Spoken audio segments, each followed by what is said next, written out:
Did you know that yearly Medicaid renewals will start again soon? This means millions of people who were enrolled in Medicaid during the pandemic may no longer be eligible for coverage. If this may impact you, the good news is you have options. Anthem Blue Cross and Blue Shield can help answer your questions so you can find an affordable health plan for you and your family. We want you to feel confident you're covered. Click to learn more. Policy exclusions and limitations apply. Anthem Blue Cross and Blue Shield is the trade name of Community Insurance Company.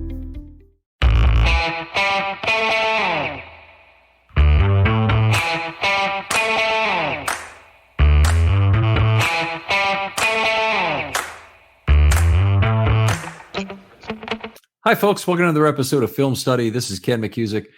Special episode tonight. We're going to take a break from the That One Play episodes, which have been a lot of fun, but we have a Todd Monken sighting and a hiring to talk about, an exciting new offensive coordinator for the Baltimore Ravens. Georgia background, 57 years old, long history in the NFL and the college ranks.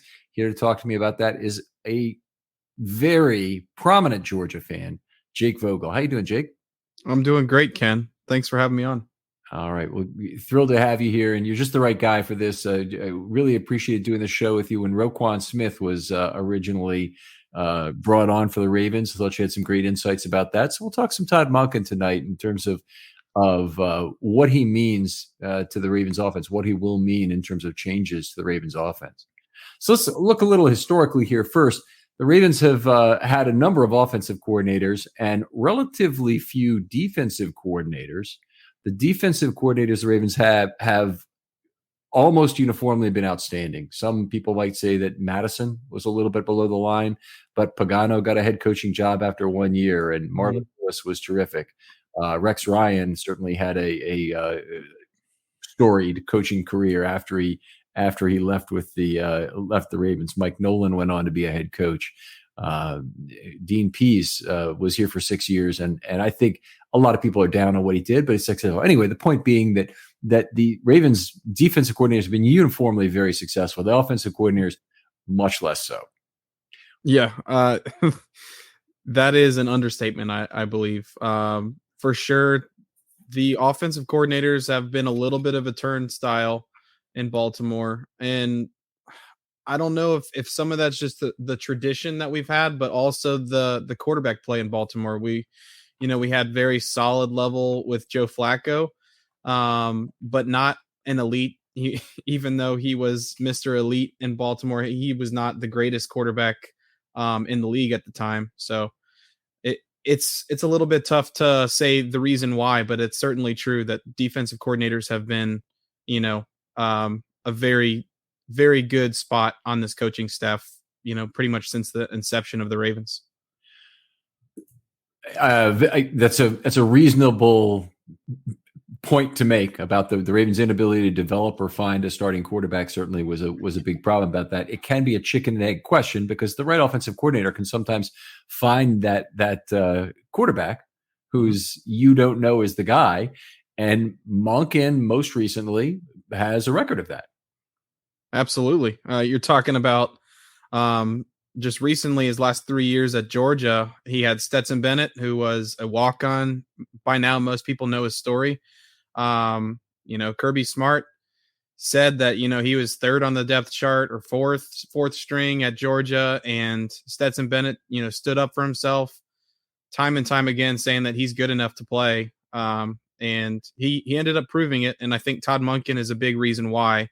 So I think both of those guys deserve credit, but going from a walk-on quarterback at a huge program at the University of Georgia and becoming a two-time national champion, it speaks a lot for Todd Monken, and it speaks a lot for Stetson Bennett. Kind of the collaboration of those two.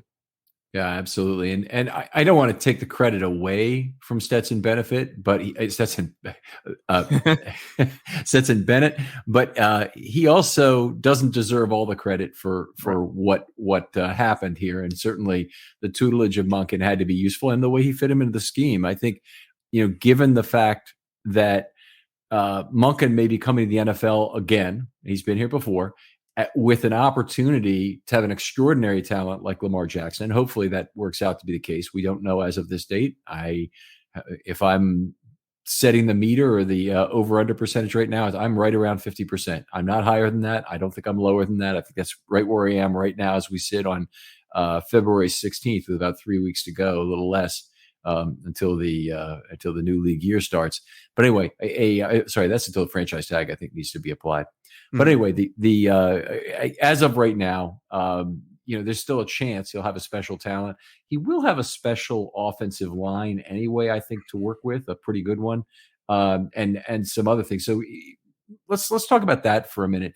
Sure. Is Monken in his time at Georgia a guy who did anything particularly revolutionary in terms of blocking schemes and whatnot?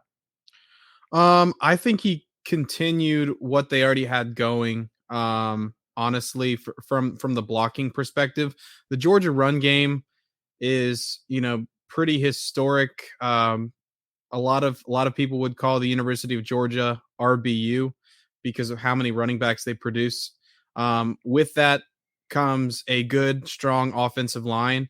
And I think the recruiting process that Kirby Smart has had in place ever since he became the head coach at UGA has been bringing in quality players, not all the time 5-star guys. Georgia does develop players really well. So I think Todd Monken has a hand in that, but they have a ton of tertiary coaches at the University of Georgia that help with that. And I'm not sure to the degree that Monken is involved with the offensive linemen in particular, but I think he did a great job with the offensive line and with that run game. All right, we saw a team that used the tight end a fair amount, particularly in 22 in the national championship run. Maybe talk a little bit about that, because obviously he's coming to a tight end centric offense here in Baltimore, or one that was tight end centric. Sure. I think when you're talking about Georgia, you can't get too many sentences into your statement without bringing up the tight ends. This was just a talented group, and honestly, some of the best playmakers at Georgia. Therefore, Todd Monken was smart to use them and smart to, run a lot of 12 personnel looks. And that's simply what he did. You watch enough Georgia tape and you realize that Todd Monken is a coordinator that gets the ball into the playmaker's hands. And that's something that everybody should want. That's something that should be very simple and expected from an offensive coordinator, but it's not always easy to come by. And I think that is something that he will bring to Baltimore. That being said, Brock Bowers, tight end 1 at Georgia, is a phenomenal athlete, a phenomenal tight end, basically an offensive weapon. And Monken, of course, was going to have him on the field pretty much at all times, any time that he can. And then Darnell Washington is this behemoth of a tight end that I believe coming into the NFL will be one of the better blocking tight ends, even as a rookie, which is amazing to say. He's 6'7", about 270, and he's an athlete too. I think he has a real shot of going in the first round, and he is not the same caliber of player as Brock Bowers. So that's what he had to work with at tight end. And now he's coming to Baltimore, where we have Mark Andrews, one of the best guys in the league, Isaiah Likely, who looked pretty promising, and Charlie Kolar as well. So I think he is going to be very interested in continuing some of that 12 personnel looks that he showed at Georgia. It's kind of funny you mentioned the 12 personnel look, because that would actually be a light look for the 2022 Ravens, right, who played over 2.3 tight ends, 6 offensive linemen, and a fullback this year per play. It's by far the heaviest personnel. I know folks who are fans of this show relatively hear me talking about it, because it was mind-boggling by how much they were larger than any other offense in recent NFL history. I think in a relative sense, you probably have to go back to the 1970s before you could find an offense who would be as heavy, and you might have to go back even further than that to find an offense that was as relatively heavy, meaning that they were heavier than the rest of the league by so much. But anyway, certainly the tight ends are a strength of the Ravens. Monken has a history of using the strengths that he walks into, regardless of whether that's been at Tampa Bay or even Cleveland. Absolutely. And Just a quick comment on the 12 versus 22 and Baltimore versus Georgia. UGA does not have a focal piece at fullback. That's a position that they use a little bit more sparingly, and they kind of like to do that in the red zone. Occasionally, you'll see Georgia line up a defensive lineman at the fullback position, something that's always fun to see. Jalen Carter, by the way, who might be going first overall, if not that, probably in the top 3. He has been used at the fullback position, and also Jordan Davis, who the Ravens were heavily linked to, also did a little bit of fullback action the previous years at UGA. So not a big position for Georgia, but I do think Monken will keep Pat Ricard in Baltimore, at least for the season, and he will like to utilize him. Maybe in the future, the Ravens want to get a little bit more versatile, athletic fullback, kind of like what they had in Juszczyk. But as for 2023, I do expect Pat Ricard to be a piece in this offense. Okay, well, that's good because he's certainly going to be around Right. for this year. The Ravens have a small cap savings they could harvest if they cut him, but it's not enough that they would feel like it's worth it. They could save about $1.75 million, but I feel fairly confident for that they'll stay with Ricard after the year he had. It's inheriting some components of offense. Now, part of it is inheriting the personnel. The other part of it is really deciding how much of the scheme do you want to keep from the previous era. So Roman kind of had a good situation where he was already the tight ends coach, then the run game coordinator before he became the offensive coordinator. So he was a run game coordinator under Morningweg. And so he was already designing a lot of the Ravens run game before he came in and was the Ravens offensive coordinator.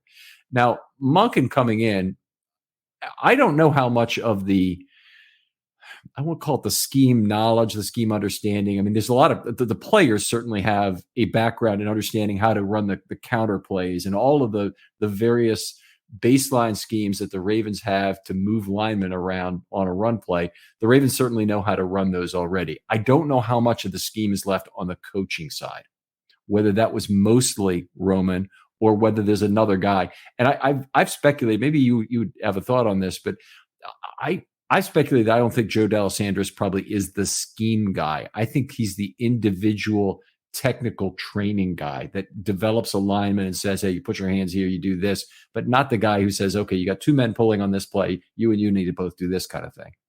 I would agree with that. I think by this time, he would have a pretty good understanding of the scheme side of it because he's been working with Greg Roman for that long, as well as some other coordinators. But I agree. He's more of a hands-on teacher to offensive linemen individually rather than this run game coordinator that Greg Roman, had his hands in before he became the OC.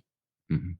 Yeah, so it'll be interesting to see how that works out. Obviously, watching D'Alessandro at camp, on the field, teaching individual offensive linemen, I definitely get that kind of an individual rep by rep thing.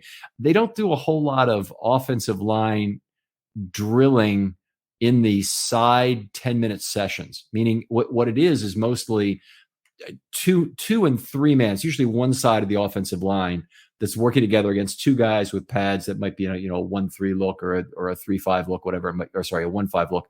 And they try and work through that, but they don't. It's mostly about hand placement. It's mostly about not making the wrong first step. So it'll be interesting to see. But I think D'Alessandro will always have a job in the NFL based on what he can do and the way the Ravens have had a record of developing linemen.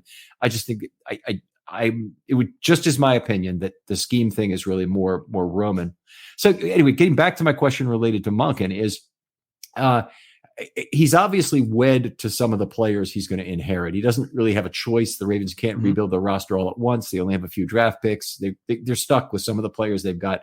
And from that, do you think they're stuck with some of the scheme as well? I mean, I love the run game, but the question is, how much is Monken going to be able to deviate from existing run concepts?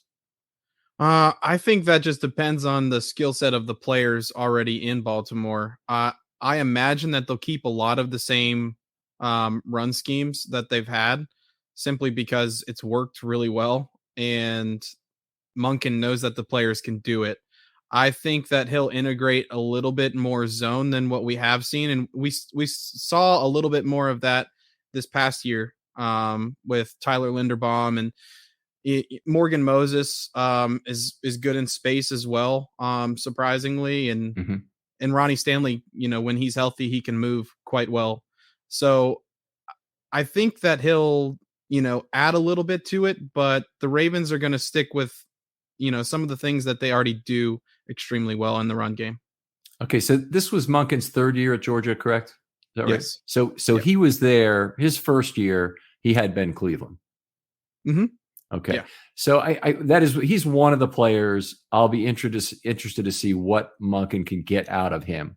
Whether there's a step up in his play, whether he can have a come to Jesus talk about him taking the game more seriously, whatever it needs to be. And by the way, I don't know for a fact that Ben Cleveland is not taking the game seriously, but something is keeping him on the bench. Right. And Ben Powers had a great year, and Zeitler had a great year, and he never really got a chance. It's true. But on the other hand, I kind of wish he had won the job by now, as opposed to still leaving it in doubt when I had him so highly thought of coming out of Georgia in the draft a couple of years ago. Anyway, if there is somebody who can get something out of Ben Cleveland, I certainly hope it's Todd Monken. I agree. And I think that there will be some familiarity between the two, obviously, and that should help. That should help Ben Cleveland. I can't figure out why, just like you, why Cleveland hasn't taken that step, but hopefully this is the year in year 3. All right. We talked about the tight end some, but an important component of the tight end play that has not been present for all of the last 2 seasons. Part of it because Jackson's been hurt, and part of it because it's not really Jackson's MO, is a true play action game. One where Jackson can take a snap, turn his back to the field, and then reacquire it after a fake handoff. Now, one of the issues with that is the boot element of that is not going to be particularly successful with a super mobile quarterback like Jackson, because that edge defender onto the boot side is always going to be completely focused on where's that ball, does Lamar Jackson still have it? It's his first responsibility, and Joe Flacco could get away with a lot of that because he wasn't mobile. It's paradoxical in a way. Mm-hmm. Jackson actually has to make a play. Would you expect Monken, based on what you've seen from him at Georgia and other places for that matter, would be somebody who'd want to bring back more turn your back play action, even though there might be some growing pains with it? I think he will. The play action game was pretty strong at Georgia, and Stetson Bennett is in no way, shape, or form the same athlete as Lamar Jackson, but he is a mobile quarterback. I think most people would say that. And Todd Monken was really good at utilizing that mobility from Bennett. So I think you could see some similar things with the Ravens as long as Lamar Jackson is here, and perhaps take it to the next level. So some of that play action stuff, some of the boot action, and perhaps some long runs off of that could be really effective. But I agree with your point. It's really frustrating having the extremely mobile quarterback for this particular type of play, because they're so effective in most other cases. But you're right, that defender on the edge is just focused on the quarterback, so the quarterback has very little room for error to avoid that player. Yeah, you're when you roll the quarterback right, and a famous play in Ravens history, the Lamar returning them from the bathroom play. Right. So it was a roll right with some additional protection kept in. I don't remember if it was 2 or 3 kept in on the play, but it was a low. There weren't a lot in that route beyond Marquise Brown, and actually benefited from some bumping in the secondary going on with a defensive lineman who dropped the cover. But when they have that opportunity where multiple players can stay in, they can effectively set up like kind of wall they would when they're stretching a run to that side and then pass off it. And the Ravens have been, I think, very successful doing that, whether it's it's probably the best that Huntley ever looks when they try and run it like that, giving him extra time like that, because he's not comfortable staying in the pocket. And it's also very good for Jackson. It doesn't really create a lot of run opportunities when he boots out in that direction, not nearly as many as, in my opinion, when he stays in the pocket and waits for the pass rush lanes to break down. But this would be part of the question is what would you see that being part of the offense, or is it I want to get back to play action in a second. Does this match with his MO at Georgia? Yeah, I think you saw Bennett get out on the move a little bit in space, and he's a shorter quarterback as well. Not like Lamar. Bennett's more like 5'11", 6 foot, and Lamar Jackson is 6'2", I believe. Mm-hmm. So it's not quite as much of an issue with the offensive lineman being taller for Lamar Jackson, but for these shorter quarterbacks, sometimes to recapture the field, see who's open, it's nice to get them outside the pocket. And I think that's something that could continue with Lamar with his legs, and it'll be part of the offense for sure. But I do imagine if the Ravens are able to keep Lamar Jackson and they address the wide receiver position, we will see Lamar Jackson in the pocket a little bit more this year than what we have in years past. All right. I think that'd be good to see. And if you're going to keep him in the pocket, I definitely want to see some turn your back play action to do it there. It probably would mean the Ravens are going to go back to a few more looks out of a true tailback or out of the pistol, if you want to call it that. I mean, it could be just a true tailback where he's under center, but it could be actually out of the pistol as well. That changes where Lamar is dangerous as a runner to being to the outside. And one of the things that's happened the last few years is Lamar's been tremendously dangerous up the middle as a runner, running out of sidecar. So do you get any sense of how Monken would be more likely to use Lamar pistol or sidecar? 92% of households that start the year with Peloton are still active a year later. 92% because of a bike? Not just bikes. We also make treadmills and rowers. Oh, let me guess, for elite athletes only, right? Nope. It doesn't matter if you're an avid exerciser or new to working out. Peloton can help you achieve your fitness goals. 92% stick with it. So can you. Try Peloton bikes, tread, or row risk-free with a 30-day home trial. New members only. Not available in remote locations. See additional terms at onepeloton.com/home-trial. All right. Hope we didn't lose Jake here, but we might have. Okay, we're good. We're good. Yes. So it's tough to get a feel for it. Right now, I would say that it would be a solid mixture of the two, simply because the success that Lamar has had up the middle is phenomenal.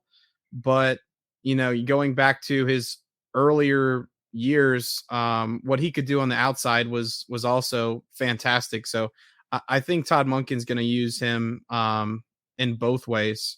Just depends on the running backs we have and the skill set in terms of speed and power.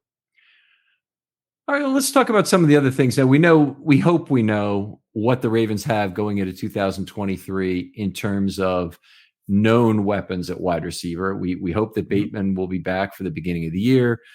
Devin Duvernay, I don't really have a good handle on in terms of exactly where his injury is, but I certainly hope he'll be back for the beginning of the year as well. I mean, if it's not the case, it's definitely a deeper hole that the Ravens have dug themselves in. If we talk about concepts being layered on in the passing game and a coordinator like Monken coming in, what do you think his first priority might be, and to what in his past might he reach to in terms of concepts to include in the Ravens offense?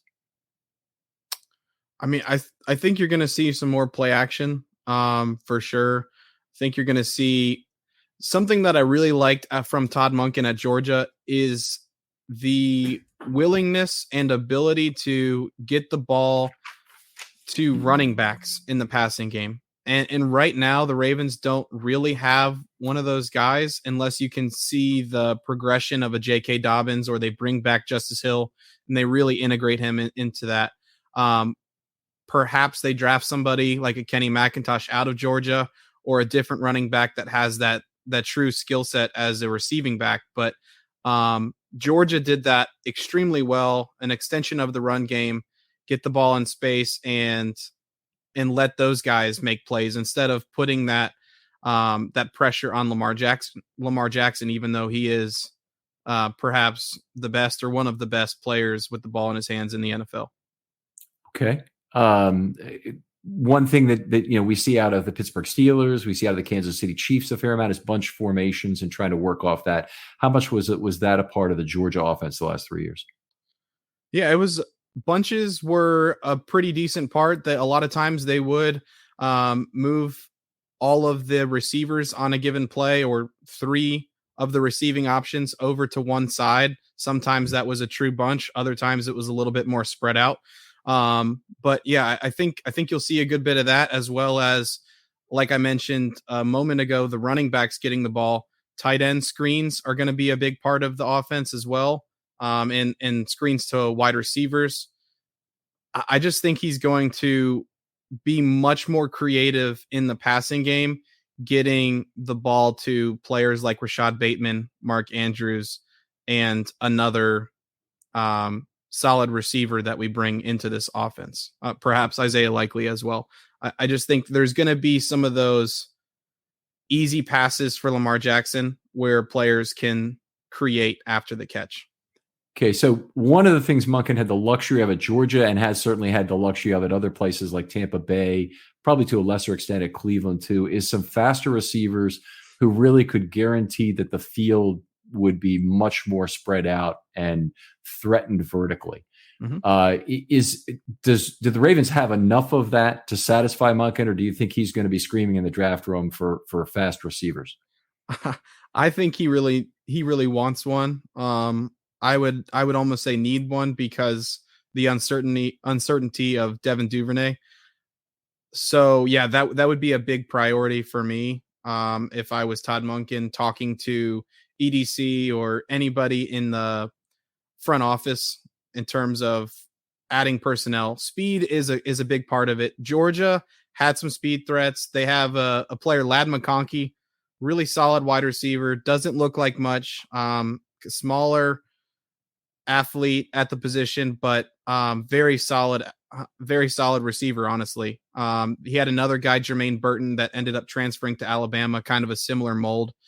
But the real speed threat at Georgia did not play much this year, but you saw him in big moments near the end of the season, Arian Smith. Mm-hmm. He had a big catch in the national championship, I believe. He also might have had one in the Ohio State game. That kind of player is what Todd Monken wants for sure. I don't know if he needs it to have success, but it certainly helps and is probably a big part of what he wants to do. When Mark Andrews was a more effective receiver in the past, and Mark Andrews, the passer rating throwing to him has dropped in each of his seasons. One of the things that was true was that he had a speed threat in Marquise Brown that was loosening up the field in some really useful ways, even though he didn't always have great other receivers. And if you look at tape of his catches between level 2 and level 3, particularly in 19, also in 2018, some, but 19 and 20, I'll say, I'll pick those 2 years specifically. Brown was peeling off the safeties on a fair number of those plays. And the safeties gave a high priority to Brown and would let Andrews go. It seems to me Andrews has gotten obviously a lot more targets, and those targets on the margin have been much less productive than they have been in the past. To me, it's DeAndre Hopkins' name keeps coming up associated with the Baltimore Ravens. To me, he's exactly the worst kind of fit for what the Ravens need here. It's not that he's not a good receiver. He probably could help somebody still if he was playing a X role or a on the other side as well, would be fine on the outside. But I don't think he's the right guy to peel the top off the defense and to be the guy that they always have to assign 2 people to. I think, as an underneath guy is going to be a guy you try and close the window on with a linebacker and the cornerback who you assign to him. And he doesn't create opportunities for Andrews. In a lot of ways, he is Andrews. at this point in his career, where he's not that terrific speed threat. And this goes to the Ravens and whether or not they might take a receiver number one as opposed to a corner, both positions of very dire need for this team. I'd like to hear your thoughts on that. Is first of all, do you think a top end speed receiver? So if a Marquise Brown was available at 22, would that be the way they'd go, or would they still go to the best corner available at that point? Now, it's obviously completely dependent on who's on the board, right? But where do you see it? Man, it's pretty neck and neck between corner and wide receiver.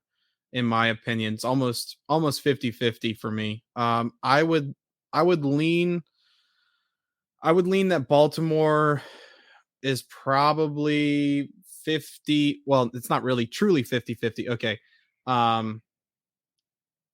It's more like 35% wide receiver, 28% corner, or 30% to make it easier. And then the rest of the percentage is the field. Okay. So that's very good, by the way. I was going to ask you that. I'm at 45, 35, and 20 right now, corner, wide receiver, and other. Yeah. And I do believe that there will be many corners taken in the first round this year. And the wide receiver class is good, but it's not as strong at the top as I believe the cornerback class is. So there could be this dynamic where the Ravens are on the clock and 5 corners have already come off the board, which would be pretty impressive. And at that point, the Ravens might still be able to take one of the top receivers available. And then they would be in discussion about, is this receiver better than the 6th corner or another position? So, yeah. Interesting on draft night last year that the four wide receivers came off before Jordan Davis, before Kyle Hamilton. And obviously Ravens fans very upset with what happened. I think that the second round was the bigger deal, losing Pickens. I don't think the Ravens made a mistake with their first overall pick. I think you could question whether Linderbaum was the right guy, but Linderbaum had a very solid season for his rookie year, played all the games. Not the pass blocker we'd hope he would be right out of school, but he was the run blocker, and he could build off where he is hopefully and become a bigger, stronger player.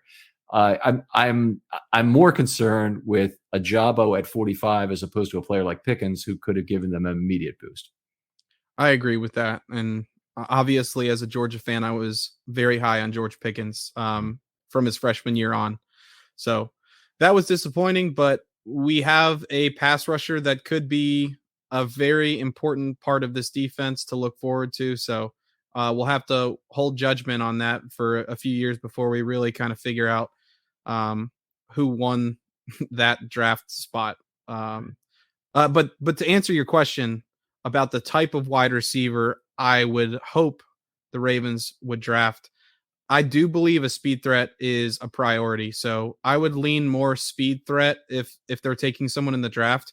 And I still am happy with the idea of a DeAndre Hopkins or a Mike Evans if he was available to come to Baltimore to add another weapon. And you don't just want a big time name if that player is on the decline, but a player of that caliber would certainly help out in this offense. You have Mark Andrews, you have Rashad Bateman, who hasn't been healthy yet for a full season, and you want to have more weapons that you can rely upon. So, adding Hopkins or Evans, or maybe it's somebody like DJ Chark, who's not as impressive of a name, that would be good. And then you want to see a guy like Jalen Hyatt or Zay Flowers, or insert another speedy receiver in this class. Jackson Smith and Jigba is not necessarily the fastest guy, but has plenty of athleticism. He's a little bit more of a slot type. Any of those guys could be interesting for this Baltimore Ravens offense with Todd Monken. Yeah, I'd be excited about Chark a little bit. I mean, he's only 26 years old right now. DeAndre Hopkins is going to be 31 in June. The Ravens just do not have good success generally acquiring wide receivers, but even the ones that have had a little bit of success, Marcus Robinson back in 2003, It had a very brief period of success, frankly, with the Ravens. But that same year, they acquired Frank Sanders, and he did not. He did not have success with the Ravens. They obviously made a terrible move in going out to get Lee Evans. Anquan Bolden did work out. Wallace was a reasonable signing for his period with the Ravens. He's really the one older guy they've gotten since Bolden, who's been okay. Steve Smith, I would say. Oh, good point. Steve Smith. That is a really good one. I kind of left him out. We just had this discussion on the show the other night about who had they gotten since Bolden, who was older, that was any good. And we both blacked out on Steve Smith. Unfortunately, Steve Smith missed a lot of time with injury with the Ravens, but certainly was a hell of a player when he was on the field. All right, so we'll see what the Ravens do in terms of doing that. I want to talk about a few of the cons, and we don't have to take nearly as long on this because, frankly, Ravens fans, I don't think want to hear the cons about Todd Monken, but there are some interesting things. He's 57 years old, if I recall correctly now, and one of the barbs that is out there on Twitter about this being a bad hire, a terrible hire, is that he doesn't present a threat to be the next head coach. And number two is that he's already lived his entire life around the NFL and college ball, and presumably is not going to be a revolutionary with regard to scheme. And so, if you want a revolutionary with regard to scheme, with regard to probably thought about win probability and whatnot, usually you're talking about a younger guy. What are your thoughts on that? I honestly think both of those points. The first point I think is ridiculous. The second point I can see a little bit, but you're talking about an offensive coordinator that really put Georgia on the map in terms of offense. We were thinking of this Bulldogs team as a defensive unit through and through, and really Todd Monken had turned it around to a point where the offense, more than held its own. It carried the team in some games. Georgia's defense is phenomenal. Kirby Smart's a great defensive mind. Not taking anything away from that, but the offense truly did its part. And with some, lesser known players that developed, like he was able to take Stetson Bennett, a walk-on quarterback, to the promised land twice. And Bennett looked really good, especially in 2022. So to say that because he's an older guy that he's not revolutionary, or that it's going to be a little bit more stale, possibly, I think that's kind of silly considering what we all just witnessed the past 2 years at the University of Georgia. And I think if you look back at his other years in the NFL, with Cleveland, he had very productive players: Odell Beckham Jr., Jarvis Landry, Nick Chubb. Their team was not the best. Baker Mayfield was not perfect, but he was able to get production out of the playmakers. I think with the Ravens, he is going to find production out of the playmakers, and he has a better bar to start with if Lamar Jackson is still the quarterback here. Okay. So, yeah. 41.1 yards per game with Stetson Bennett at quarterback in 2022. And obviously, the Georgia defense did play a role in the 41.1 offensive points per game. But still, an outstanding number, and one you don't take for granted. But is it Georgia or Alabama who won a game 9-6 a few years back? In terms of that might have been the national championship game, but it might have been another. I don't know if it was Georgia, unless it was a few years ago. It might be as long as a decade, because that's about how long ago things stick with me. So anyway, older guy. So you're not concerned anyway about him not being a Harbaugh replacement, and you're not concerned about his age making him not a revolutionary. Neither of those things really bother you. Correct. I think, honestly, people are kind of underestimating what his aspirations could be. Just because he's 57 years old doesn't mean this guy never wants a head coaching opportunity. And it's, in my opinion, when we were talking about the offensive coordinator job in general for Baltimore, it is the ideal scenario for a coordinator to come into Baltimore, have extreme success, and get hired as a head coach. Obviously, as a Ravens fan, you realize as long as John Harbaugh is the head coach and he is having success, he's not going anywhere unless he retires. Right. So the best you can get is success, and with success comes more opportunity for people. So let me stop you there for a second, Yeah. because this is one of the big questions about the hire. Now, I'm generally positive on Todd Monken, and I only presented those previous two things to basically allow you to refute them. I don't really buy either of them. I don't even care about whether or not somebody thinks he's a Harbaugh replacement. If he's good enough to be a Harbaugh replacement, fantastic. And some other team can have him, more than likely is the answer to that. But the hire of Monken does not take advantage of the NFL minority rules. And whatever the rules are, I believe, take advantage of them the best you can. San Francisco certainly understands this. They've had a bunch of third-round draft picks added from the fact that they've lost coordinators of color or other coaches of color to significant roles.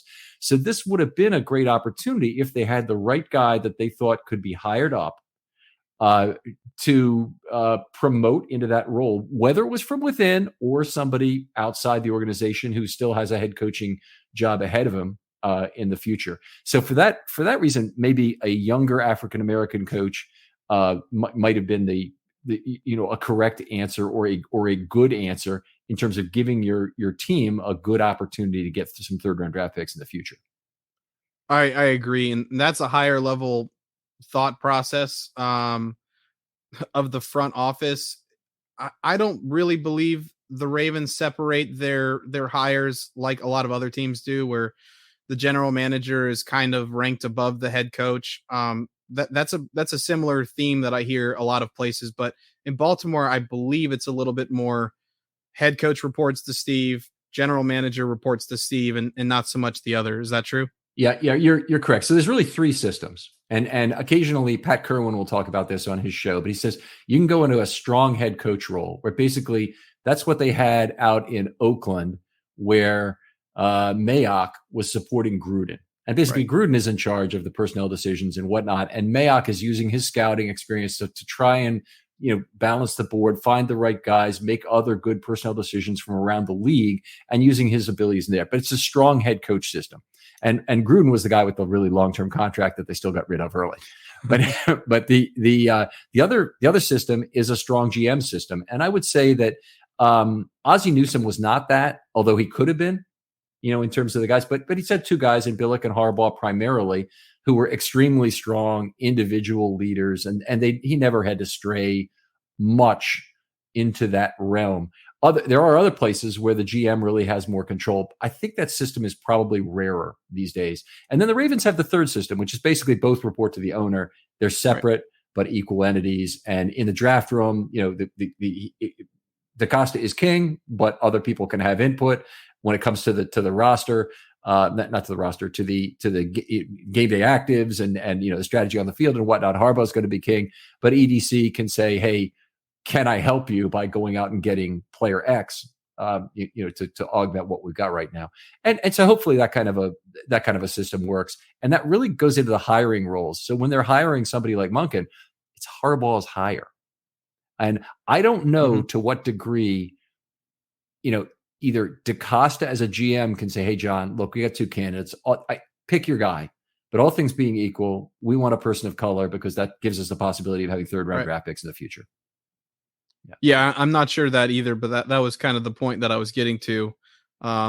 Extremely high level of thought, but I'm not sure how much the ownership, Steve Bisciotti, or the whole team hiring process thought out about getting future compensatory picks with this hire. It is really a smart move if you believe this guy is going to be great and he's going to move on and become a head coach. It's a great point.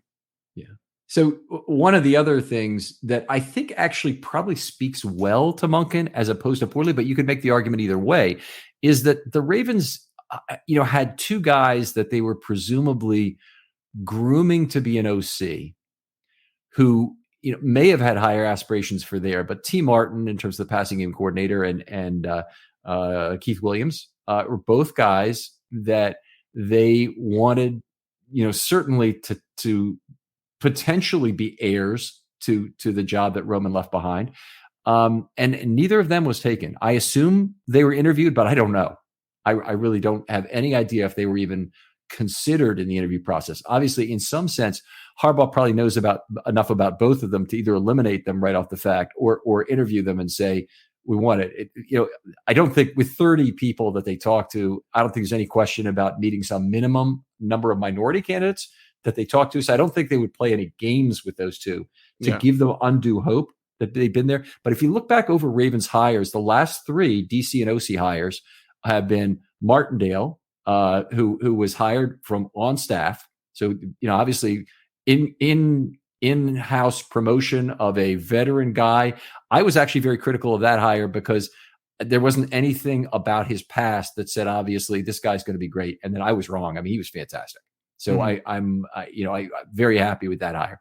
The Roman hire is from staff. It is another older guy, but is a guy who certainly had proven himself in the run game coordinator and with Jackson before he got the thing. And the end of the 2018 season with how well that went, it seemed like that was a perfectly reasonable thing. And then the McDonald hire effectively was in-house. Yes, He took a sabbatical to go back to Michigan for 1 year or 2, whatever it was. It's just 1 year. Yeah. Yeah. But he's an in-house hire effectively. They knew exactly who he was and they brought him back. This time, whoever they talked to in-house, whoever they considered in-house on the staff, and this is why I'm not sure there's that one run game scheme guy is still left around.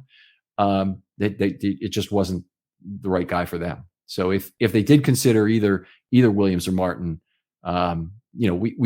we don't know about it. And I've never seen a complete candidate list or anything like that. I don't know if one has been produced. I know there's been a snippet here, a snippet there on Twitter of people that the Ravens have talked to. Yeah, the Ravens are one of those teams that really keep everything closed off from the public. They don't leak a lot of information, even if it's information that doesn't seem like it matters one way or the other. If people know, they are very tight-lipped. So we do not know about those two guys, and that would be interesting. I did just see a report tonight, I believe, that T. Martin is getting an interview with the Colts for their offensive coordinator position. Wow. Okay. Unfortunately, that would not help the Ravens in the comp pick. No. It has to be a head coach. Okay, so that is unfortunate, and obviously you want to have having a great stable is always good. I don't think that anybody thought that Culley was a head coaching candidate. Then out of the blue, it happened. So it obviously is a positive thing. Anyway, I will say this: the minority hiring rules, I believe, are doing what they're supposed to be doing.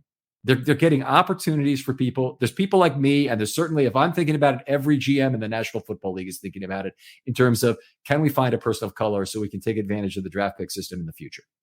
That opportunities are being created by this program.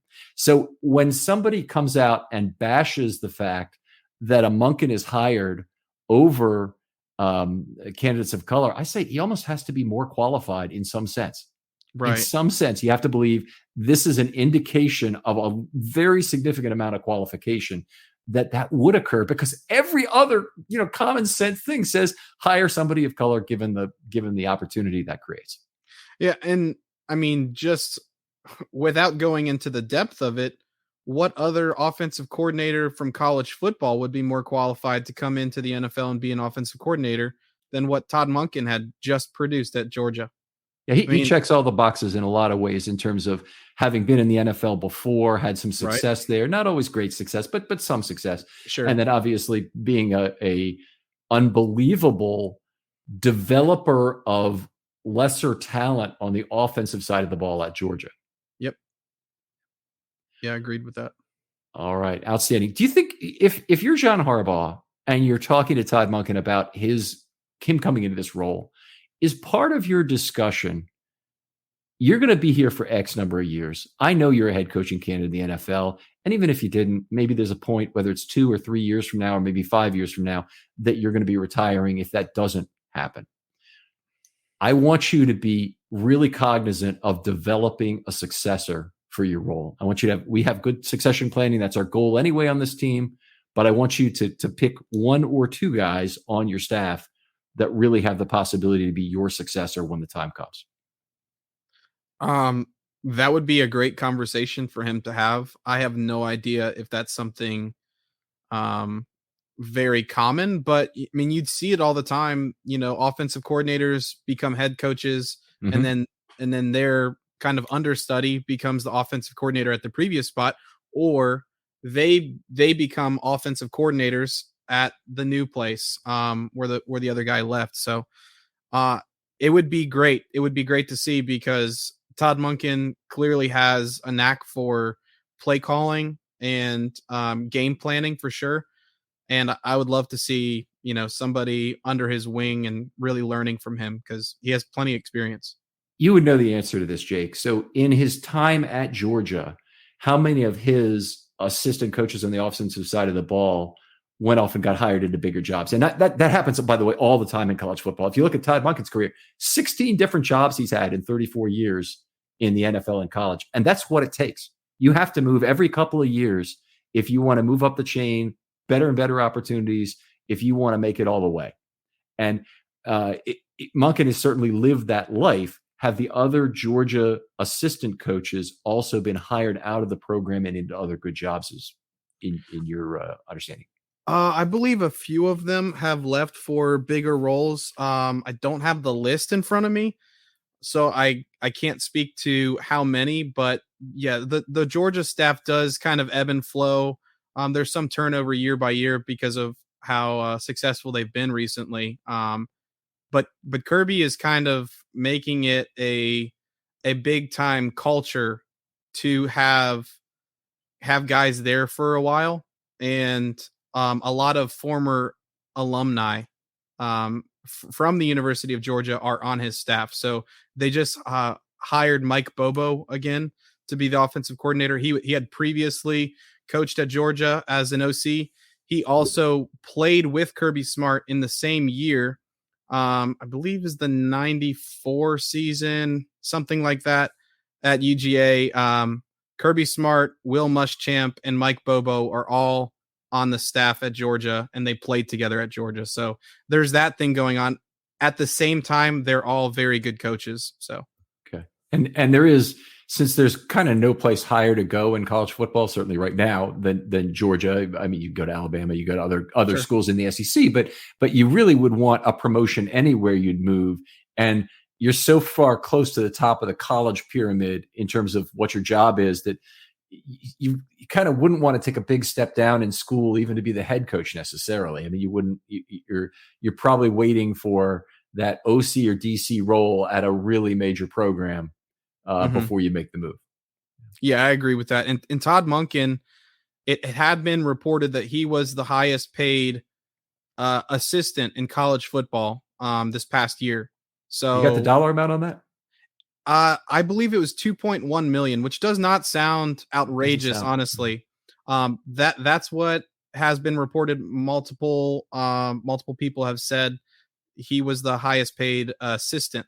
So defensive coordinator, offensive coordinator, I guess he was the top guy.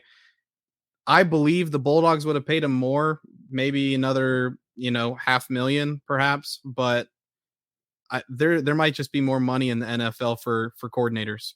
Yeah, it's one of the ways to beat the cap in the NFL is you can ignore the cap when you're hiring your coordinators. So if you have an unlimited budget for this sort of thing, and nobody has an unlimited budget, but if you want to spend more than the cap, I mean, one of the really good applications is coaching, and a good developmental coach. I mean, I just love the idea that Monken could be that guy for the Ravens offensive players, not for necessarily for the system, but just get more out of the individual players.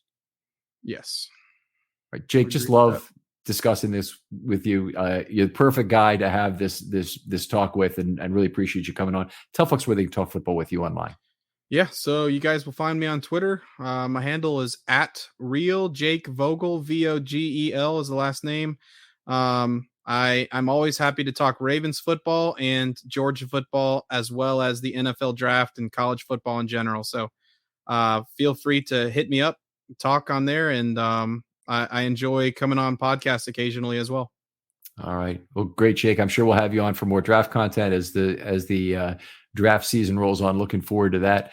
Other folks out there, if you'd like to do a That One Play episode, hit me up with a DM on Twitter. By now, you probably know what that is. Just pick one play in Ravens history. And it's your recollections of it, your thoughts on it. Maybe they're historical. Maybe it's a pivot point in Ravens history. Maybe it was just a cool play. Some reason you bought your jersey. Some reason there's a big purple stain on your rug because you spilled your drink. You were so excited about the play itself. Whatever it might be, I'd be happy to have you on the show and just talk to you about it. And these have been a lot of fun. I've done a bunch of them already, and I'm really looking forward to doing more. It's a very fun type of content to work on. Jake, thanks again for coming on. Thank you so much, Ken. And we'll talk to you next time on Film Study.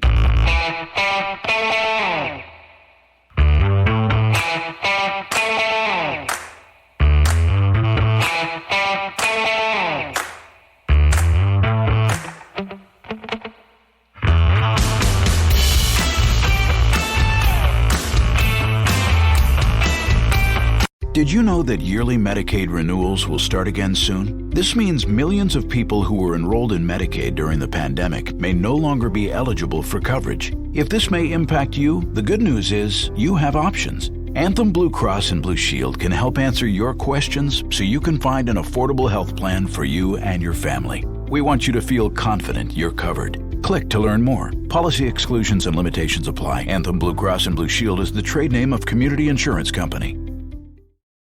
Download Upside and start getting cash back wherever you roll. It's like having your own hype man.